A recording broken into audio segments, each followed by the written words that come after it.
Semoga Allah selalu membimbingmu dan biarlah angin menuntun langkahmu.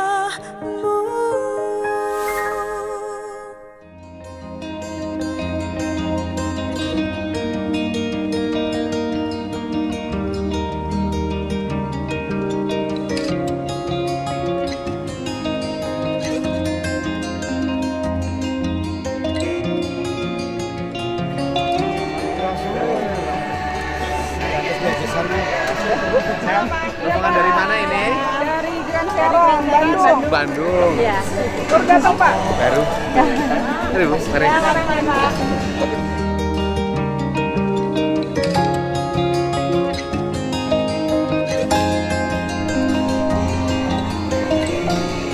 Pak, nih Pak, pemandangan ini merusak. Mana? Kalau Mana? orang yang ngerti. Mana?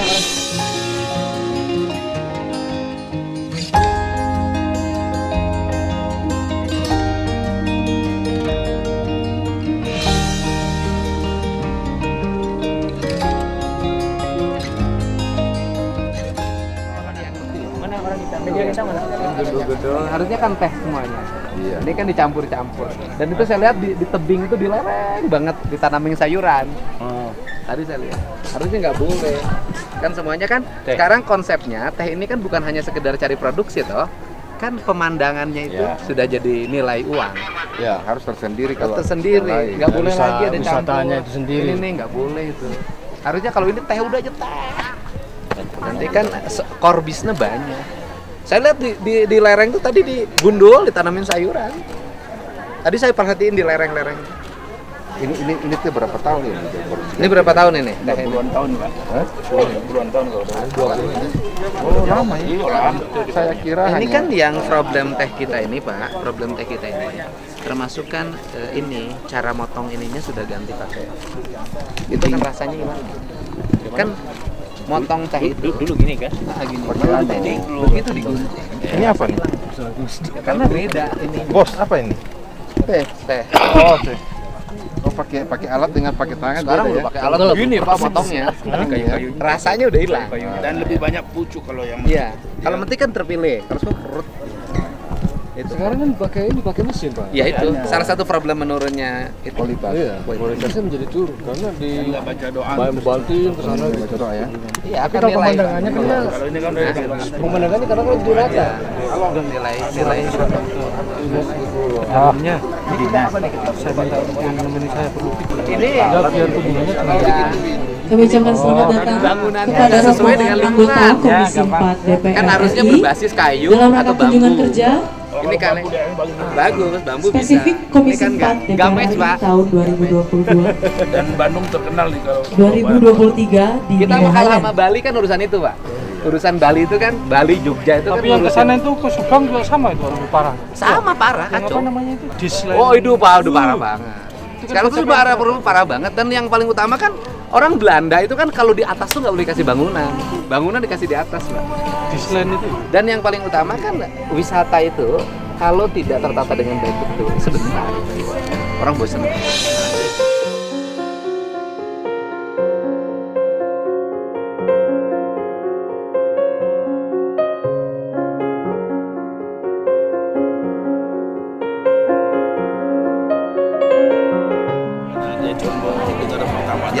Biasanya orang pakai atap, pakai macam. Harusnya induk ke injuk, Pak. Iya, injuk, tapi di atasnya ini supaya tahan. Injuk. Di kampung Bali Age, injuknya itu udah berapa puluh tahun? Injuk belum bisa 50 tahun. Yang penting Oh, iya. ininya Tua, makin tebel dia. Tahun ya. cara ikannya. iket.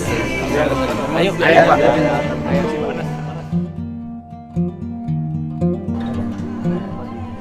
Bapak Haji Dede Mulyadi, waktu dan tempat kami persilakan. Bismillahirrahmanirrahim. Assalamualaikum warahmatullahi wabarakatuh. Sampurasun. Bapak dan Ibu yang saya hormati, saya pikir nggak usah dikenalin lah, terlalu panjang waktunya. Yang pertama kita datang ke sini untuk memberikan analisis terhadap berbagai problem pengelolaan lahan-lahan strategik milik BUMN. yang memiliki nuansa keindahan. Dan kita mendengarkan penjelasan barusan sebagai wisata kelas dunia. Saya ini barangkali pengetahuan wisatanya masih sangat rendah. Yang pertama bahwa Belanda itu membangun areal perkebunan teh. Itu tujuannya yang pertama adalah melindungi kawasan-kawasan konservasi. Agar hutan-hutan itu tetap utuh. Sehingga masyarakat teralihkan pekerjaannya menjadi buruh atau menjadi kuli di perkebunan teh, tetapi memiliki kekuatan ekosistem, yaitu perkebunan itu memiliki daya tahan yang kuat terhadap longsor, karena kan teh itu sangat kuat akarnya. Yang kedua, setelah itu Belanda juga membangun sebuah aliran jalan yang sangat indah. Dia tidak sembarangan, jalannya selalu begitu landscape-nya, tidak dibikin nabrak, dia mengikuti alur itu. Setelah itu Belanda juga membangun bangunan-bangunan untuk para pemimpinnya, pimpinan perusahaannya dengan bangunan yang indah. Dia bangunannya menggunakan batu lokal di situ, kemudian atapnya selalu menggunakan atap sirap. Apa artinya? Bangunan yang digunakan oleh Belanda dilakukan penelitian yang secara mendalam, kemudian memahami ilmu landscape secara baik dan memahami arsitektur secara baik, sehingga jendela-jendelanya terbuka dengan baik dan bangunan itu menjadi bangunan abadi. Kita nggak usah dulu meletakkan wisata dulu kelas dunia menurut saya. Kenapa? Karena saya ini orang yang memberikan pengamatan dalam setiap hari. Saya ini tinggal di Subang, kawasan perkebunan Ciater saja hampir hari ini saya bingung dengan konsepnya. Karena seluruh bukit-bukitnya habis dan banjir sudah terasa ke daerah saya.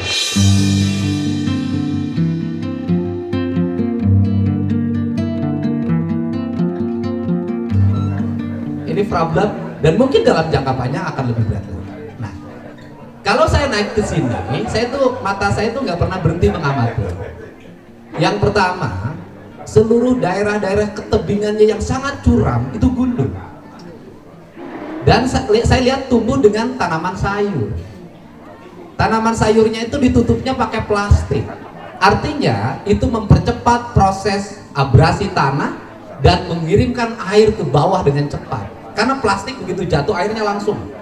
Makanya konsep plastik itu sebenarnya bukan untuk di lereng. Konsep plastik itu untuk di daerah yang datar. Di kita ini di lereng pakai plastik. Ini pertama.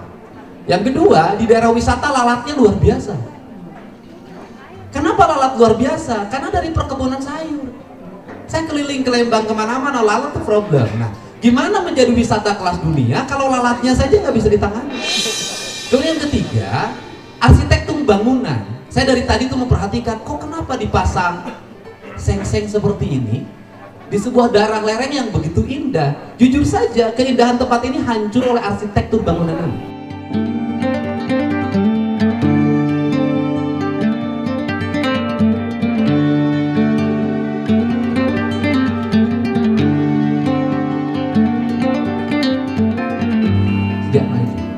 Kalau bicara persoalan jumlah orang yang datang tiap bulan, mudah orang Indonesia itu ngumpulin. Asal bikin keramaian saja, orang Indonesia bikin dangdutannya bisa ratusan ribu. Tetapi yang harus kita pertimbangkan adalah kesinambungan dan kelanjutannya ke depan. Bali kenapa menjadi wisata kelas dunia? Karena berkarakter. Rakyatnya punya keyakinan terhadap ajaran Bali. Ajaran Balinya diterjemahkan dalam ilmu lingkungan, diterjemahkan dalam ilmu arsitektur, diterjemahkan dalam ilmu landscape, diterjemahkan dalam budaya perilaku, sehingga dia kuat. Jogja juga sama. Tapi kalau wisata hanya dibangun orang datang rame-rame, gak punya karakter, saya katakan gak pernah ada yang lama. Dia sebentar. Rumah makan juga sama, yang tidak punya karakter, rame awal, ujungnya tutup. Ini yang harus menjadi bahan perhatian. Saya ini orang yang sangat mencintai wilayah, mencintai daerah, memahami arsitektur Sunda itu seperti apa, bahan bangunannya apa, menghadapnya harus kemana, bentuk atapnya seperti apa, pagernya kayak apa. Saya tuh paham betul tentang itu. Sehingga bagi saya adalah tidak penting kita terlalu berimajinasi menyajikan sesuatu yang dibilang kelas dunia, nanti menjadi problem. Bapak mengatakan ini wisata kelas dunia, Ketika enggak bilang Bapak wisata alam dunia, ketika di luar lalatnya luar biasa. Nih nanti kalau ada turis ketawa, Pak. Kita ini kan harus menyajikan sesuatu, nama harus sesuai dengan kenyataan. Kalau saya katakan, kalau persoalan orang datang, ya karena alamnya bagus, bukan karena penataan wisatanya yang bagus. Infrastruktur juga belum terbangun dengan baik. Harusnya wisata itu bangun infrastruktur dengan baik, baru di launching. Gitu loh. Setelah itu pertimbangan, ini kerangka pemahaman ya, karena pemerintah itu ada umurnya, BUMN direktur ada umurnya, jabatan ada akhirnya. Tetapi tanah yang indah ini harus nanti terregenerasi pada generasi yang akan datang. Gak bisa PTPN dihabiskan sekarang, gak bisa. Gak bisa PTPN suatu saat wisatanya hilang, tehnya habis, gak bisa. Ini kerangka saya. Kita harus malu pada kolonial Belanda yang memahami negeri ini pada dia POC, pada dia penjajah, tapi dia meletakkan kerangka pembangunan jauh lebih berjarak. Kita yang mengaku pengabdi bangsa ini, tapi tidak meletakkan pembangunan secara berjarak.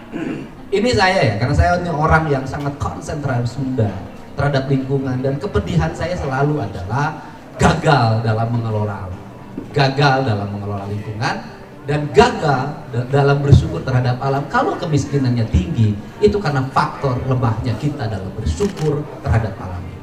Jadi saya ucapkan terima kasih. Ke depan saya minta, kalau ingin menjadi wisata kelas dunia, bukan temennya baja ini dengan teh,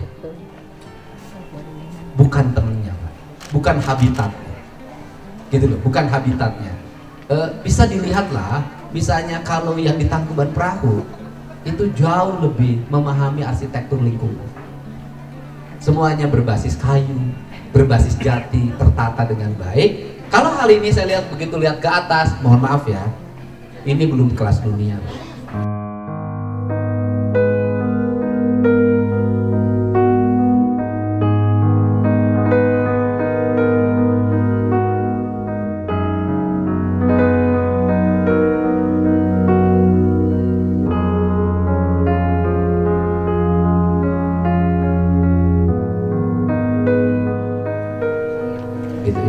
Kelas dunia. Silakan teman-teman yang biasa pergi ke tempat wisata. Saya begitu lihat aja dari tadi gini aja.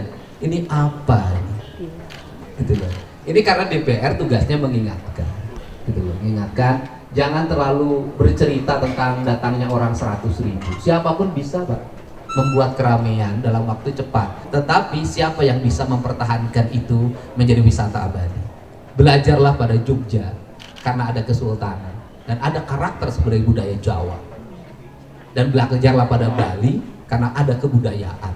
Tanpa itu wisata itu hanya menjadi aksesoris sementara dan kemudian setelah itu hilang di telan jalan. Dan karakter pengusaha itu begitu nanti sepi pengunjung maka tempat itu ditinggalkan. Itu karakter dimanapun. Karena pengusaha itu dimana-mana kan ada untungnya ya ayo, gak ada untungnya ya pergi. Nah tapi bagi saya tanah ini adalah tanah yang indah, tanah ini adalah tanah yang subur. Perkebunan itu bukan hanya persoalan memetik teh, tapi adalah nilai estetik spiritual. Sehingga saya berulang-ulang mengatakan, alam ini bukan ekonomi, alam ini spiritual. Karena dari spiritual lahirlah sebuah penghormatan, dari penghormatan lahirlah wisata. Dan saya yakin kalau ngomong wisata di sini, nggak usah kalau mau ngembangin, metik teh aja sudah bisa. Saya berikan contoh, Pak. Bapak ini di sini ikonnya teh, tapi Bapak menyajikan air putih berbotol. Artinya lingkungan di sini tidak dikelola menjadi nilai. Kalau mau konsisten pada lingkungan, begitu masuk, apa sih keunggulan datang ke sini? Teh. Dan nggak boleh minum yang lain kecuali 2, teh sama kopi. Hanya 2 itu, nggak boleh lagi ada botol ke sini, nggak boleh lagi ada kemasan ke sini. Kenapa? Di sini khasnya hanya 2, teh dan kopi. Karena ini adalah lingkungan. Ini kalau ngomong saya begitu masuk, karakternya apa? Nah, orang yang berkelas dunia itu pasti karakter. Begitu masuk, minum tehnya top, tehnya asli, teh dari Pangalengan. karakter tehnya. Cocok Kang Dei, coba tanya. Yang dimaksudkan dengan Habis ini pariwisata berkelas dunia itu kayak gimana sih? saya ucapkan terima kasih dan Ingin selanjutnya tahu. silakan teman-teman untuk menyampaikan pendapat. Silakan Kak Amsi. Kak Amsi Mau silakan. tanya aja, yang karakter kelas dunia itu yang gimana? Iya toh? Iya. Memang kata Kang Deddy tadi bahwa yang masih menjadi unggulan di sini masih awam. Kita belum melihat rekayasa wisata yang bisa kita banggakan. Ciri khas belum ada. Jika sekiranya tidak ada alam yang indah seperti ini, dah laku orang tidak datang. Ya, pasti. Jadi kalau kita ingin berkelas dunia, memang kita harus merubah mindset di dalam melihat apa yang akan kita jual sesungguhnya. Yang kita jual bukan dunia tapi Indonesia yang kita harus jual. Nah Indonesia itu apa? Kultur, alam, ya makanan, kuliner ya, itu yang harus kita jual. Yang pertama Pak Direktur, terus terang Pak Direktur ngomong tuh saya tuh terkaget-kaget.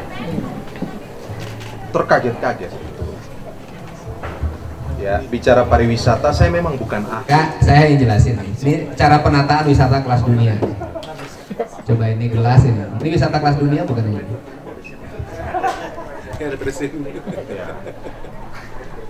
Ya, saya hanya ingin mau mengatakan bahwa pariwisata yang mau dibangun di sini mestinya ada identitas Jati diri. ya, jati diri karakter yang kuat. Dan identitas jati diri dan karakter itu harus sesuai dengan lokalitas di sini. Berbasis komunitas, berbasis kearifan lokal, ya. Dan semangat konservasinya harus kuat. Karena ini lahannya PTPN. Hanya kalau boleh, kalau sampai 50 dihadirkan seperti ini, wow, itu celaka. Celaka Pak. Kalau mindsetnya pengusaha ya sekedar ekspansi, sekedar profit oriented. Tetapi ini kita bicara pariwisata yang berbasis konservasi, berbasis komunitas, berbasis kearifan lokal, yang ujungnya itu menimbulkan keunikan. Orang tahu identitas kita. Kalau bicara misalnya, hari ini Indonesia itu, yang disebut Indonesia, kita bisa lihat beda dan punya karakter itu cuma dua yang Kang Deddy sebut tadi. Tinggal Bali sama Yogyakarta. Kita turun di bandara kita langsung tahu oh ini Yogyakarta. Kita turun di Bali kita tahu oh ini Bali. Saya kaget betul tadi, berani sekali mengatakan bahwa ini kelas dunia. Yang bener. Terus terang loh, hati-hati loh. Apalagi Bapak bermimpi menghadirkan model kayak gini 50 Pak. Kalau Bapak tanya saya marah bener nih Pak. Saya orang NTT Pak. Ya beginilah pola komunikasinya. Saya yakin Bapak jelaskan ini akan semakin salah.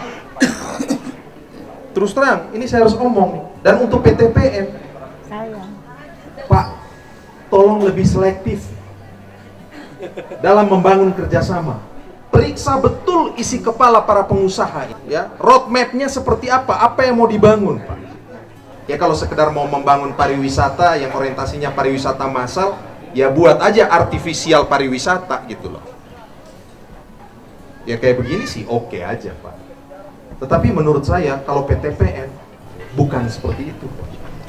Dan sebagai BUMN saya ingin tegaskan bahwa tolong lebih selektif dalam membangun kerjasama dengan pihak ketiga. Pak Ketua, kami usul karena ini menjadi bagian dari BUMN pangan, kemudian kita panggil untuk mempresentasikan dampak dari lahan ini kemudian dirubah menjadi ekowisata dengan kerugian ekologi yang akan ke depan. Jadi jangan sampai atas nama profit dituntut tidak boleh rugi, kemudian fungsi-fungsi konservasi untuk kelanjutan anak cucu kita hilang. Dari sisi logika begini, reformasi birokrasi termasuk di dalamnya reformasi pengelolaan BUMN. Kan logikanya begini, pabrik teh ini dikelola sama manajemen ini rugi. ketika dilakukan perubahan direksi, berarti direksi baru itu visinya teh. Iya. Meningkatkan mutu, kualitas, produktivitas teh. Kemudian kalau direksi baru kerjanya nyewain tanah, nggak usah sekolah tinggi-tinggi, kita juga bisa. Itu kan sama orang Betawi sewain kontrakan. Ini kan cara berpikir ya. Kan ini ya kalau hanya ukuran nyari untung ya gampang banget. Ini disewain banyak konglomerat juga jadi. Gitu.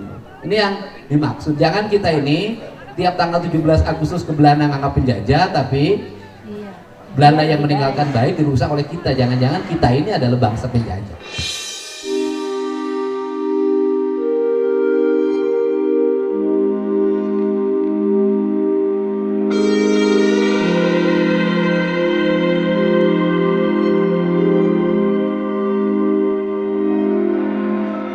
Anda ahli wisata, artinya seorang yang memang memimpin lembaga perusahaan di bidang wisata sudah punya visi ke pariwisata seperti apa, wisata yang kelas dunia itu kayak apa? Alam. Ya enggak, tadi wisatanya wisata kelas dunia. Nah kalau alamnya bukan hanya di sini kelas dunia, semua alam juga kelas dunia. Jangan-jangan Anda ini memang bukan ahli pariwisata, dan jangan-jangan tidak memiliki kemampuan keuangan yang cukup untuk berinvestasi di bidang wisata. Gitu loh. Ini yang kita kan karena ini lembaga badan usaha milik negara, saya juga harus kritis dan hati-hati. Kalau cara, mohon maaf ya, kalau cara penyampaian tadi dari mulai awal menyampaikan sampai jawaban barusan, saya berkesimpulan bukan ahlinya dan tidak punya kapasitas. Kan kita beda gitu. Ini karena kalau Anda punya visi, nggak usah bahwa ini akan dielaborasi, nggak boleh. Lurus aja pada visi Anda. Karena ini bukan lembaga politik, lembaga bisnis. Lembaga bisnis sudah punya garis bisnisnya begini gitu loh. Ya begitu saya dengar langsung diakomodir, wah jangan-jangan karena orang itu yang orang yang sudah kuat di bidang itu, dia kekeh loh. Justru dengan ketidakkekehan Anda saya menggambarkan Anda bukan ahli. Dan saya meragukan pengelolaan ini. Terima kasih. Silakan. Sedikit ya, ini tambah bingung saya. Waktu ditawarkan kerjasama, mereka nggak punya konsep, kan harusnya ada gambar begini-begini loh, master plan-nya begini loh, kami akan pakai, ini berapa hektar dipakai? 25 hektar, tanah Anda akan kami rusak, teh Anda akan kami rusak, untuk ini, cocok nggak dirusak itu untuk bangunan seperti ini? Kan harus ada master plan kerjasama, kita kan sebelum kerjasama, harus lihat dong, kamu mau masuk, mau rusakkan lahan kami 15 hektar, bla bla bla bla bla. Oke, lahan kami rusak, bangunannya bagaimana? Kemungkinan ke depan bagaimana? Untungnya apa? PAD-nya bagaimana? Kan itu seharusnya Pak. Ya memang sudut pandangnya menjadi sudut pandang sangat subjektif saya. Mudah-mudahan subjektivitas saya ini menjadi salah. Kesedihan saya hari ini adalah ketika pergi ke Lembang, dulu melihat hamparan kebun teh yang indah. Hari ini berubah melihat hamparan yang tidak indah lagi, sehingga saya nggak pernah mau pergi lagi. Karena apa? Nggak ada yang bisa dilihat lagi. Bangunannya berantakan, tata arsitekturnya berantakan. Kemudian tiba-tiba saya ke pinggir, tiba-tiba ini ada area di parkir pasar-pasaran, ini dikuasai oleh siapa? Dikuasai oleh seseorang yang mantan pejabat gitu. Dia menguasai sekian puluh hektar tapi tidak dikelola. Ini kan keprihatinan saya gitu loh, kok mudah banget aset negara bergeser pada beberapa orang puluhan hektar, kalau rakyat dapat 1 hektar aja ditangkap. Nah, tetapi pola kerjasama yang bagus bisa juga, misalnya kerjasama dengan aset stroberi misalnya, karena memang sudah ahlinya, memang bangunannya sangat bagus, tata kelola bagus, kita puji juga memang bagus gitu. Kalau saya sih yang bagus, ya bagus. Nah makanya selektif lah. Kalau saya sih, saya kalau urusan menyangkut alam dan lingkungan teman-teman, Bapak bisa dilihat, kita ini Komisi 4 tuh saklek Pak. Komodo aja, yang itu isunya isu besar, isu nasional, kita berani menyimpulkan itu dihentikan. Karena apalagi hanya seperti ini. Artinya bahwa harus bersyukurlah punya anggota DPR yang masih sangat konsisten untuk menjaga alam, dan hanya di Komisi 4 loh benteng pertahanannya. Gitu loh. Benteng pertahanannya, karena apa? Kalau enggak lepas itu. Kalau Komisi 4 mau gitu-gituan ya udah BPKH cepetin segala macam, ngapain gitu. Nah, ini kita pesan ya. Saya ini orang Sunda, Pak. Orang Sunda itu, saya tuh sedih banget lihat tanah Sunda. Sepanjang jalan pergi ke Bandung, nggak ada yang saya lihat indah lagi. jalannya macet, kaki lima di pinggir jalan nggak ada yang nertibin, landscape sudah rusak, daerah pinggiran hutan semuanya dibabat, penambangan liar di mana-mana. Terus saya bilang, mana tuh itu tanah Parahyangan tuh. Nah, apalagi saya datang ke sini, lihat lagi, saya tuh paling pertama awal masih lihat bangunan, tambah emosi saya. Waduh, saya bilang, ini bikin apa lagi di atas gini ini? Ini Bapak laku karena di sini, Pak. Kalau Bapak bikin di bawah ini nggak laku. Nah, maksud saya, apa yang ditampilkan itu kan harus bersifat jangka panjang. Wisata ini harus mendatangkan turis, gitu loh. Nah, kemudian kalau mau dikelola dengan baik terencana, satu hamparan ini bisa dibuat wisata. Contoh, renovasilah bangunan-bangunan tua yang hari ini PTPN banyak bangunan yang nggak terbengkalai. Saya itu jalan itu naik motor sampai Bukanagara, ada bangunan Belanda di situ yang nggak keurus sampai hari ini. Itu dikerjasamakan dengan perhotelan saja, itu jadi baru. Perkebunan tuh gampang menurut saya. Bangunan-bangunan peninggalan Belanda yang di Ciater di mana bagus tuh kerjasamakan dengan perhotelan, itu direnovasi digunakan menjadi hotel-hotel yang berbasis wisata, itu jadi baru. Gitu. Tapi kan kadang-kadang visi itu nggak ada. Nah, saya misalnya di Wangun Berja tuh ada PT Kebun Karet, itu saya sampai minta, udah di hamparan itu saya sini, pabrik ini kalau saya sulap itu menjadi tempat wisata. Gedung gedung panggung ini kalau disulap itu jadi hotel. Nah ini problem. Nah ini mudah-mudahan ke depan bisa kita benahi sebelum berantakan. Karena satu hal saja dalam teori, kalau bukan berarti menjadi perempuan, enggak. Kalau perempuan Sunda itu jadi model dia laku, jadi host dia laku, kemudian jadi bintang film dia laku, maka selamanya dia akan abadi menjadi bintang. Ujungnya jadi politisi juga laku, menarik. Tapi kalau kemudian jadi PSK hanya 3 tahun dia bertahan, besoknya kena penyakit dan tinggalin banyak orang. Dan saya katakan hari ini hampir semua orang memperlakukan tanah Sunda, memperlakukan seperti PSK. Memperlakukannya seperti PSK. Kalau suatu saat ditinggalin orang dan tidak laku lagi, itu juga kesalahan para pengambil kebijakan. Terima kasih. Assalamualaikum warahmatullahi wabarakatuh. Waalaikumsalam.